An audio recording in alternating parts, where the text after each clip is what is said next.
Ashama akkam jirtu nagaa keessanii ani nagaa kootu rabbi galannaa gahu sinillee nagaa fayyaa akka qabdan abdiin qabaa nageenya jaalalli waaqayyoo lafa isin jirtanitti isiniif haa baay'atu. YouTube ko subscribe like share naa gochuu hin dagatinaa walaa jajjabeessinuu walaa guddisnuu siniin jedha.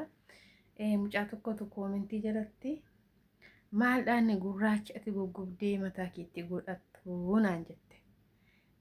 Innan gurraacha guggubee mataa kootti godhadhu tokko shunkurtii diimaa fi nacci shunkurtii jee baala isaati deebiseera koomentii jalatti garuu darbee immoo meexxiin jedheedha koomentii majalattan deebiseefi meexxii kunuunan kaawwadheeran argama yaadala akka bunaattan daa guggubee akka bunaattan daakeeraan argama jedheen kaawwadheera xinneesseen godhadhaa dafee meexxii sana waan hin arganneef jechuudha. Shunkurtiillee baalasaa akkuma kanaattan guggubee maashiniidhaan daakee jechuudha. Sanii booda zayitiunii fi wanna kana itti dabalee mataa kiyyatti dibadhe baay'ee mataa gurraachisa baay'ee mataallee illaaffisa. Kanaatiif iyyuu itti fayyadamaa hojjetadhaatii siniin jedha. Umarratti erga guggumnee daaknee kaanee zayitiidhaan bira distii keessatti danfisna osoo hin taane kanatti naqannee lakkanattan hojjetadheera. Kanatti naqannee bishaan daffaa keessa keenya sanii booda erga danfee bishaate kalariinsaa kanatti nu jijjiiramaa jechuudha. Amma kana dibadhee xiqqisho tokkotu na hafeera. Kanaatiifuu warroonni mataa keessanitti fayyadamuu barbaadan baay'inaan meexxii ija meexxii jechuudha. Akka arabiffaatti immoo ija tamaraa firee tamaraa isa guggubaati akkuma bunaatti buna caalaatti guggubaati maashiniidhaan daakkadha jalaati gingishaati kanatti naqaa kunimmoo qodaa pilaastikii otoo hin taane qodaa jabaataa ta'uu qaba jechuudha kan ho'a dandammatu. Kanaatiifuu akkanatti fayyadamaa baay'ee mataa keessaniitii fi gaariidha siniin jedha. Amma mataa kiyyatti kanuma lamaan fayyadamuu kan jira jechuudha. Wajjumaan haa turru.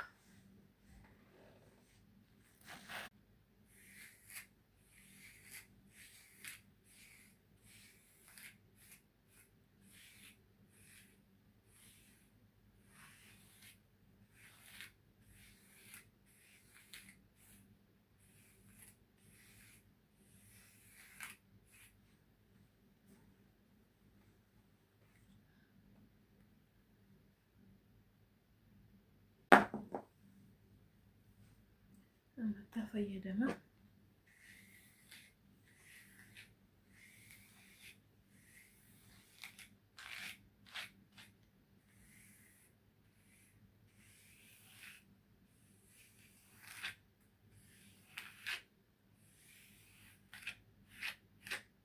Mataan kiyya haphii waan ta'eef bakkuma lamatti reetanii itti diba.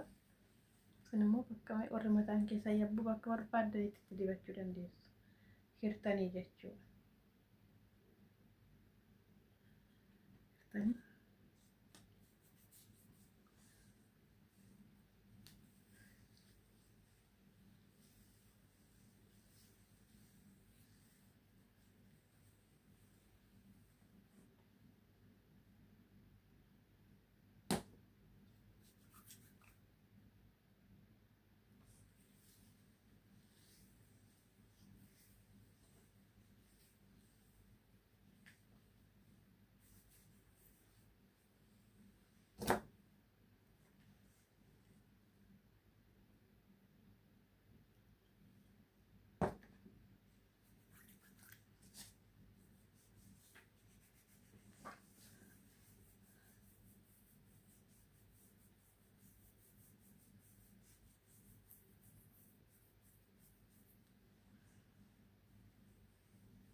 mataan kiyya habbii bilemese waan ta'eef nan ibdu wal mataan keessa yabbu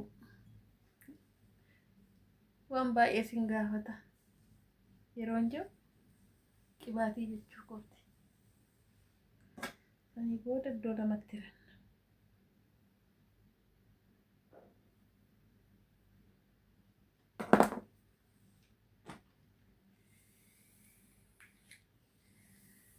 baay'ee mataa namaa gurraachessa itti fayyadamaa laala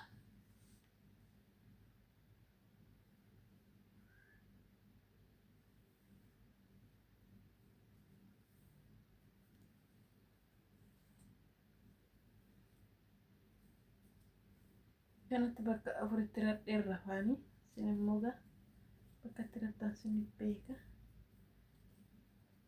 nama dhibu akkaataa salphaatti mataa keenya yoo akkuma garaan keenya nyaata barbaadu mataan keenya illee nyaata barbaada ani erga mataa keenya kunuunsuu jalqabee jijjiirama gama akkan arge beeka jechuudha duraayyuu gowwoomeen ta'an tureeraa silaa hin jenna jechisiisa kanaatiifu akkuma garaan keenya nyaata jaallatu mataan keenya illee nyaata jaallata garuu nyaanni dibanni hundi hin ta'uu fi dibatamuu filatadha akkuma garaa keenya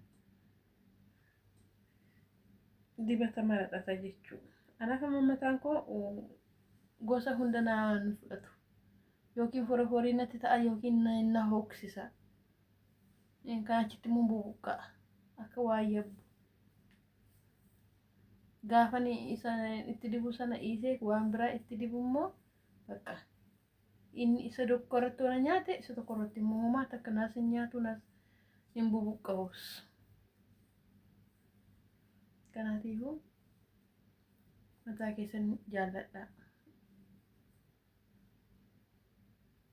mataa keessaniif fe'ee yoo sinitti irratee nyaata isaa yoo kennitaniifi baay'ee wuxxeetii qaba.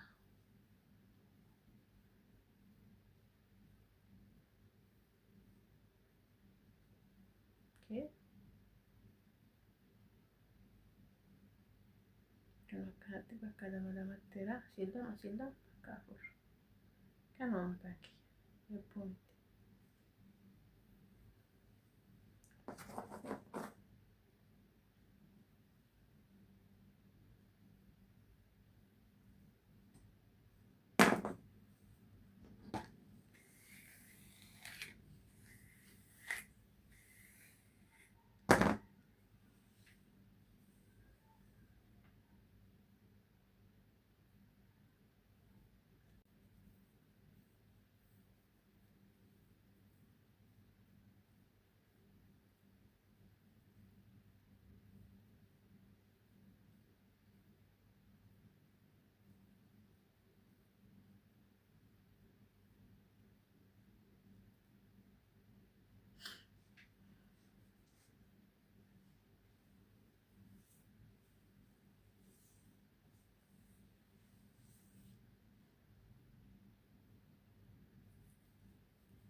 Kanatti fayyadama.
Mamma wanta kana fuula kootti dibachuuf ananii kana bitadhaa fayyadamaa.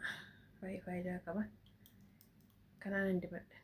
Kanaan hin dibadhan. Isa goda qorqorroo ta'anii jechuudha.